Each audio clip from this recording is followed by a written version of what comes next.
Hello everyone. Today's video is going to be how to fix your hook.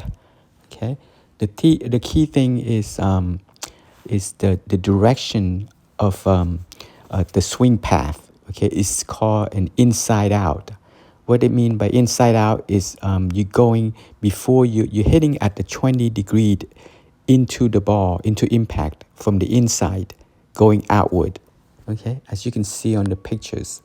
Okay, that's the first one, is the direction of the inside out path. The second one is your body, your upper body rotation, your shoulders up to your hip. Okay, your upper body rotation do only about 80% of the efforts of the swinging motion. Okay, you don't want to do 100% because when you do that upper body shoulder rotation too much, it's gonna be creating a hook too. Okay, the two things again is the inside out path, swing path, and the second part is the upper body swinging rotation. Use only 80% of your efforts swinging motion.